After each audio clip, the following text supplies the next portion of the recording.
Hello, everyone in the Joyful and Resilient Families group and the Joyful and Resilient Women's group. I am Misha Safran, super excited to be here today with my guest, Sara Fletcher. And we're going to be talking about the coexistence of the joys, the pains, the truth about clutter.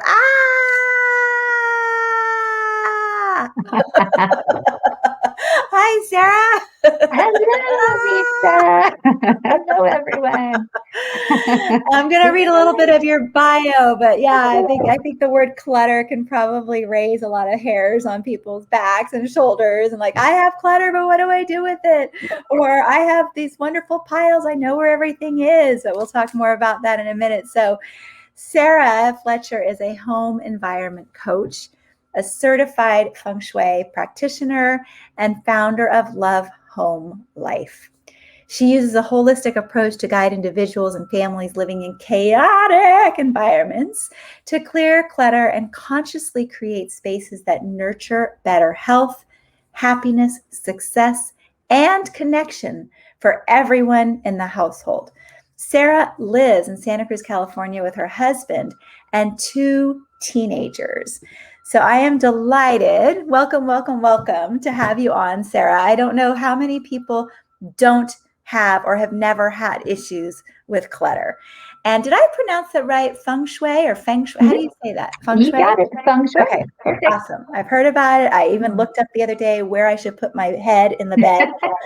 So I'm sure we can talk a little bit about that as well. But before we dive into, this conversation, I just wanted to find out from you this title of my podcast, Coexistence, Joy, Pain, and Truth. What comes up for you when you first saw that title? What or right now even, what comes up for you?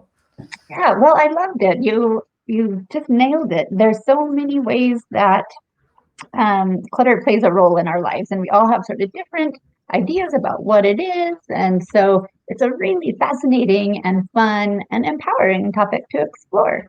A lot of people have either inherited certain beliefs from past generations or have been fed messages from our cultural conditioning about the way our homes should be according to something. Yeah, and something or someone.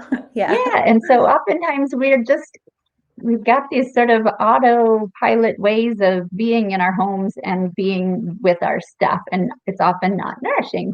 So I feel like you've tapped onto all of these uh, little nuggets. Like, yes, in clutter, there is pain because we can feel the impact when there's a lot of it. And it does kind of anchor us in frustration and inefficiency and anxiety and overwhelm and things like that. It's hard to focus sometimes in a cluttered environment, right? Mm-hmm, mm-hmm. But then there's also joy in clutter. There are different kinds of clutter. And so sometimes there are situations where, we may have been told that, any kind of mess is not okay. Like a house should be clean at all times. And so my approach is really allowing for big, wonderful, creative messes to get made and creating spaces where that can happen and creating a feel in the environment that invites people to get stuff out and be creative, and make amazing dinners and paint wild pictures and play with all the toys.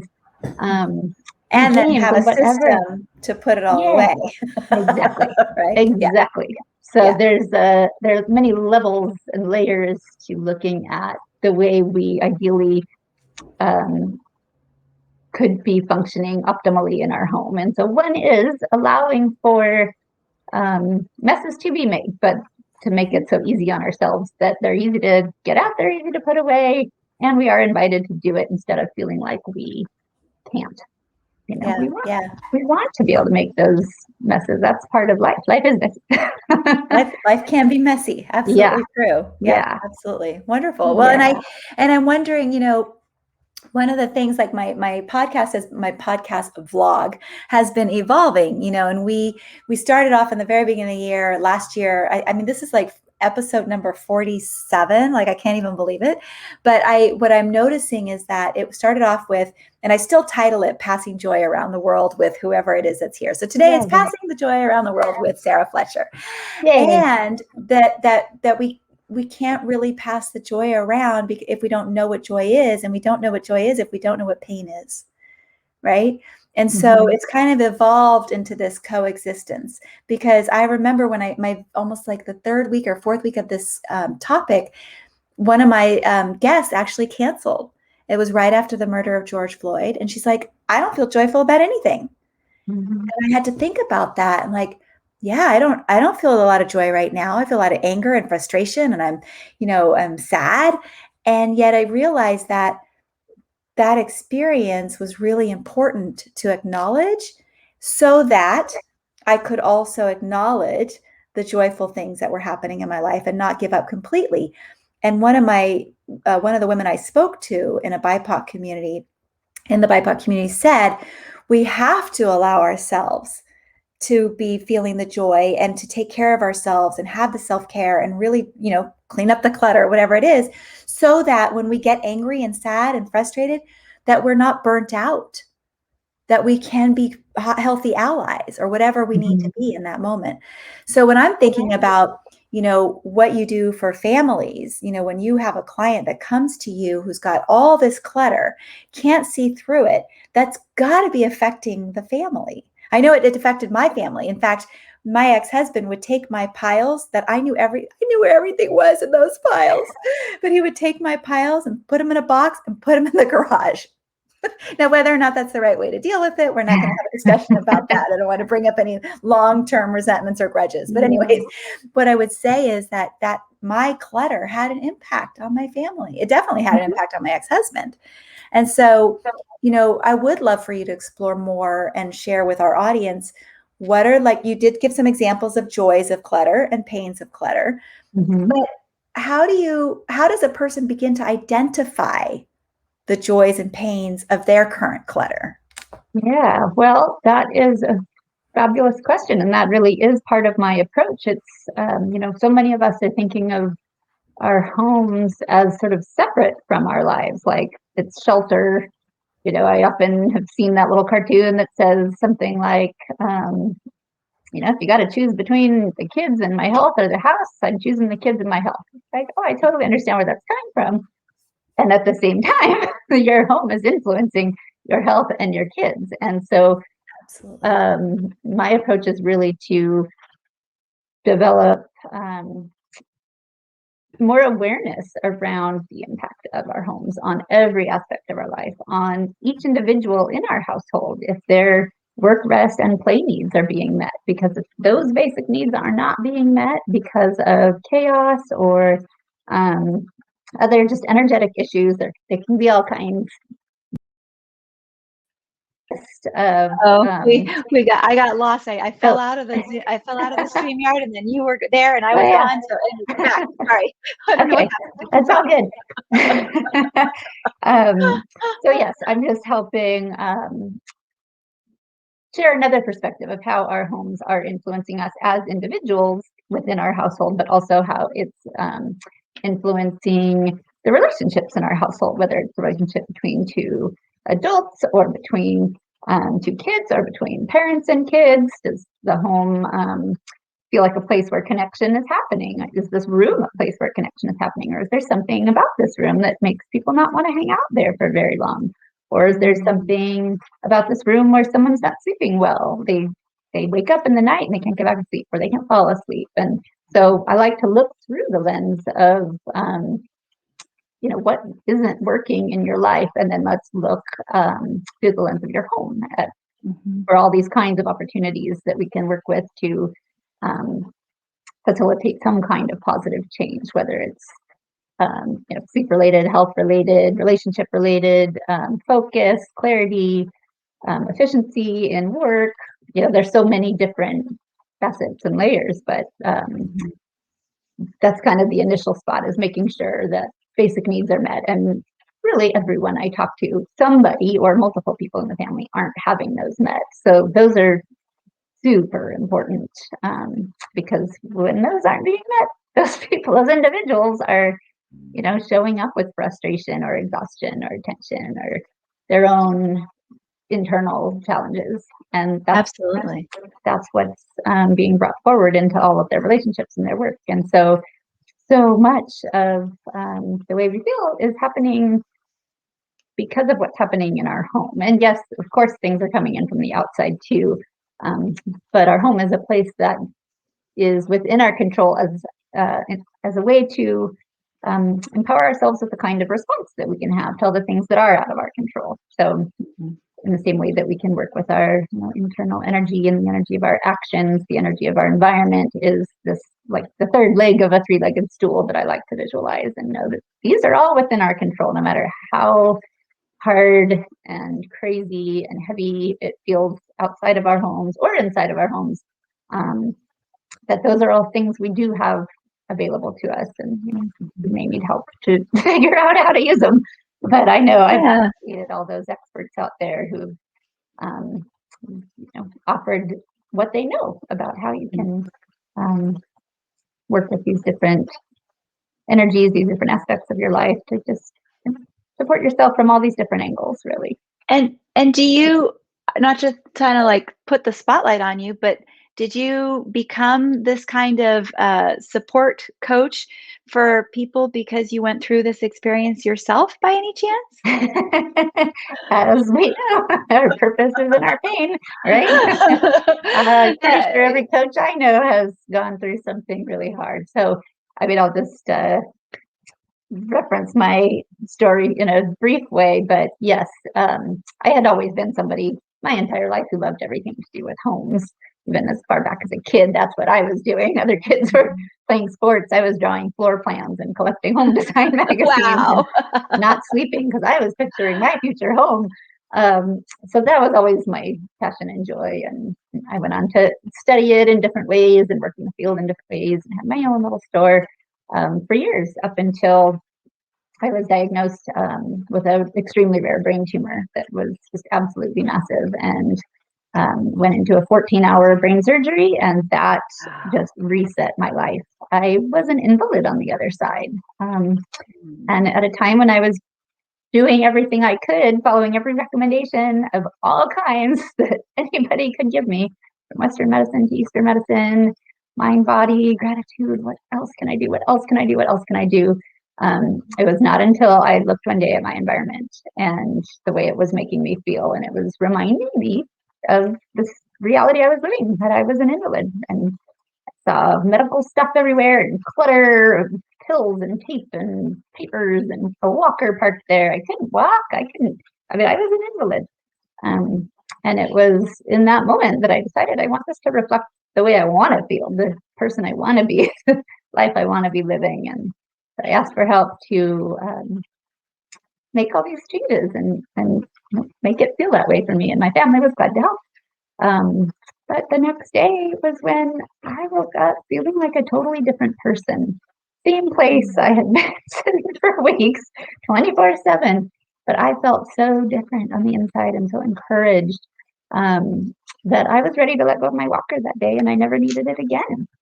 Wow. And it was through the next 4 months of continuing to weave in working with my environment alongside everything else I was doing, but just really intentionally creating a space that made me feel like, yep, I can do this. I am a thriving person. I have a thriving family. And seeing the effects of that on my family when we were in such a dark, uncertain, difficult place, with me living that life on the couch and having to be a totally absent parent, and the stress and challenge that the whole family felt. And so to get to see the ripple effects of when even just one person in the home feels such a massive shift, the way it ripples out to affect everyone else in the home, and then what happens beyond your home when everyone's starting to feel so much better. So of course, this led me to getting my official training to pair it with the gifts and passion I already had, and that is what has led me here today. It was a total reset. I can't believe I had never thought that this was my path in the first place, because it feels so totally me. But I had to go through that very difficult experience to know that that's what I'm meant to be doing. And it has been absolutely mind-blowing to watch the effects on my family as I continue just constantly working with my energy in these intentional ways and seeing how it has uplifted and supported my kids and my husband and myself and our health and our careers and our school and just all. It's just a way to look at our lives that often we're not looking at. Well, and I think Yeah. what you said was really important. First of all, I'm glad you recovered, and I'm glad that you are where you are today, and I love connecting with you here. And, I think that what's important for people to see, honor, and recognize is that there are steps. So you can declutter your home, but that's not the final step. Right. I'm really hearing that once you get rid of the clutter, then it's about working with the space and creating a spaciousness so that the energy that you need and want can actually flow in and out. Yeah, right? that is, So thank you for reinforcing that, because decluttering is such a buzzword right now, and mhm, it it feels like it's grabbing people's focus, and it's super important. And so part of what my mission is to get people's attention and show them there's a lot more that's really, really supportive if you pay attention to the rest of this.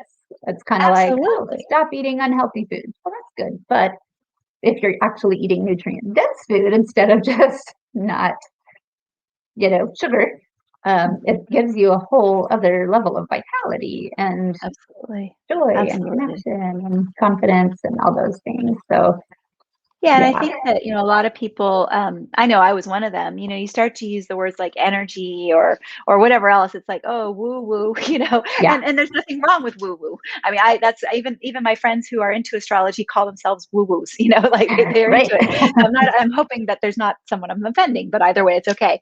So, but what I've noticed is that the more I understand the connectedness of what each of these pieces have, the more I can believe it and the more I can apply it. But I've needed a coach for different things that I do, right? And so once a family or a career person or whatever is working with you and they're learning to get rid of the clutter to kind of minimize their material things and even conscious thought things and digital things. I really do believe, and I want people to hear this, and they're going to listen to what they want to listen to, take what they like, and leave the rest. But the idea is that we are creating space for joy. We are creating space for the energy of joy to flow freely. The less we have in our possession. And so we know that some people call it possession consciousness, but I'm not just talking about a table and a plate and a photo frame and lots of art project materials. I'm also talking about the negative messaging. I'm also talking about extra weight on our bodies. I mean, there's like lots of things we can declutter from our lives. And Mhm. some people choose to use different language because the fact of the matter is marketing is what gets people to change. You Right. have to say it a certain way. But I'm curious from you, you've got this challenge coming up, this training coming up in your Facebook group. I think, well, actually, you people are going to register through Eventbrite, but it's 3 keys to a clutter-free home that nurtures a thriving career and family. And what are the joys people are going to feel from attending that? And what might be some honest, transparent pains that they might Yeah. feel? Because I will tell you that when my mom passed away and I had to do a whole lot of cluttering, I felt joy in seeing pieces of her that I was able to remember. And I felt so much pain letting go of it. And yet I feel so much better today that I let go of it, right? Yep. So with your training, what kind of joys and pains are gonna potentially come up for people? Yeah. Well, a lot. I mean, what you just spoken to was that's a big one. Is considering what is being handed down, and so this is a 3-day training, and each day we'll have kind of a different bit of a focus. The first day, we're going to talk more about kind of the relationships with our home and our stuff, and that is complicated because just like you said, there are mixed emotions with everything. We have very complicated relationships with our stuff. And so I I've found that speaking on this topic, a lot of people find some hope because they feel like there isn't a way out, and they just keep accumulating more and more and more. And so we get to look at what's possible when we redefine our relationship with our home and our stuff, and looking and believing that there are ways, perspectives that we can find and try on and explore and see if they feel good.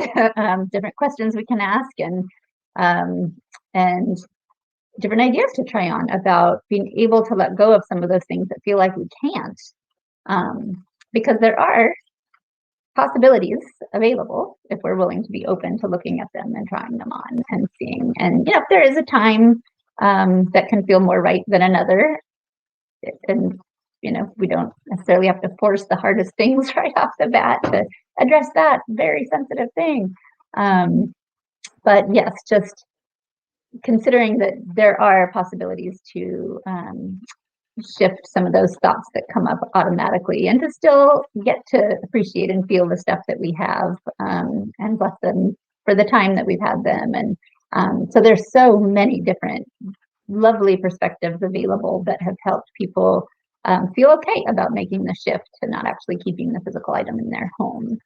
So we'll get to talk some about that. We'll get to talk about just conscious decluttering. A lot of us somehow feel like my environment does not feel so consciously created. It feels like, I don't know how all this got here. It's just crazy, and I don't really know. And so we get to explore some of the whys of how it got to be this way, not with criticism or blame or judgment, but just noticing and being able to consciously choose differently, and really tune into how we want our environments to feel.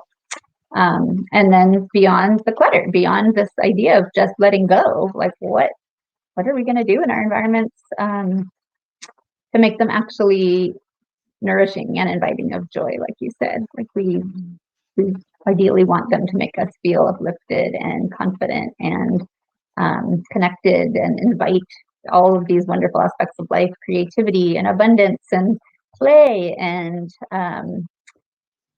focus, and all the things that make us feel like we're honoring all those parts of ourselves, and how we can do that for our family. So I'll be tapping into all of that. It's just 1 hour a day, so there's only so much that can be shared. But absolutely, just knowing that everything in our homes and our homes themselves, we have a lot of beliefs that we're just sitting with, and some of them are serving us and some of them are not. And so that's just a very fun topic to explore and see what we can notice about. Well, interesting. I grew up in a household that was like this. My partner grew up in a household that was like this. And maybe I want to make changes before passing on certain things to the next generation, because now I can see the way that's impacted me. And so it's just a lot of opportunity to develop more awareness and choose more consciously the way we've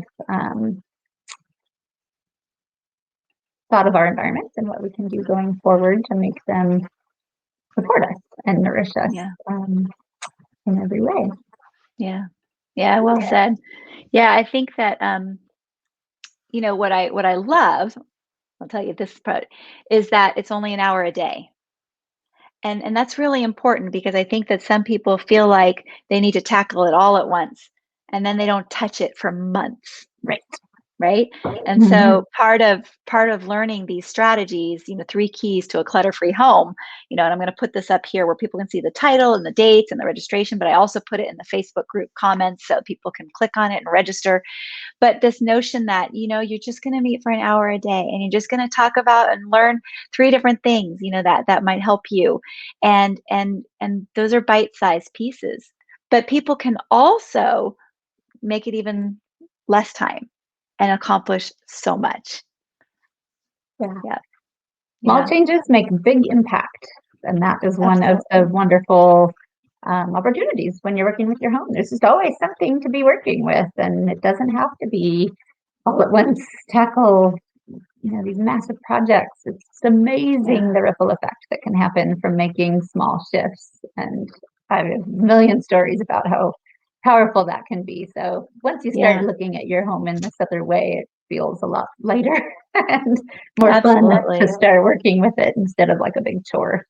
Yeah, definitely. And just in case there are people who are listening who cannot see, read, or have a visual impairment, the again, the title of the challenge training that Sara is having is called 3 Keys to a Clutter-Free Home that nurtures a thriving career and family. It will be held at 12 p.m. Pacific time. It's an hour each day, August 30th, 31st, and September 1st. And you can register by going to https://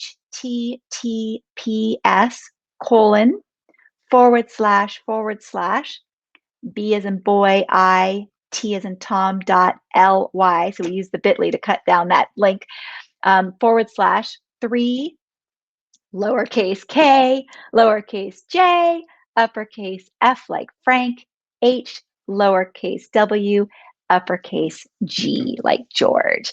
And again, it's in the comments under the posts. And I just know that anyone who attends this event is sure to get these 3 keys are going to probably be extremely monumental.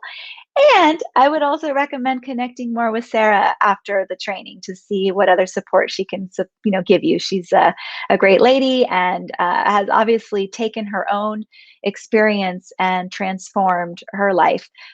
So, wow, why wouldn't we trust that? Right? It's really, really beautiful. Just like I also struggle from chronic pain, but I have so much more joy in my life today because of what I've done to change my life. And it was really wonderful to have you, Sara. Is there one tip or thought or invitation, encouragement you'd like to leave our audience with? Oh, well, just knowing that your environment holds a source of hope when you feel like you've already tried everything. So many of us feel like I've already done it all. There's nothing more I can do to solve this problem. And there just always is your environment. You can always be letting something go or changing something around, and it can affect the way you feel, and our feelings and our thoughts become our actions, which become our reality. So it's just a wonderful opportunity we always have to be tuning something to nurture us a little bit more. And it can be small. Yeah. And it can be small. Yay. I love that. Yeah, absolutely. Thank you. Well, thank you, everyone. You've been listening to Coexistence, Joy, Pain, and Truth. This is Misha Safran. I am an academic life coach as well as an award-winning multilingual speaker. And I've been meeting with Sara Fletcher, home environment coach. And we look forward to seeing you again at the next episode next week. Actually, tomorrow. This was a bonus episode. I invited Sara, and it was a bonus episode just for this group. So this is not going to be in my personal page at the time, but it will be uploaded to my YouTube. But right now it is in the Joyful and Resilient Women's group and the Joyful and Resilient Families group. And we'll just say goodbye for now. Bye, everybody. Thank you. Bye-bye.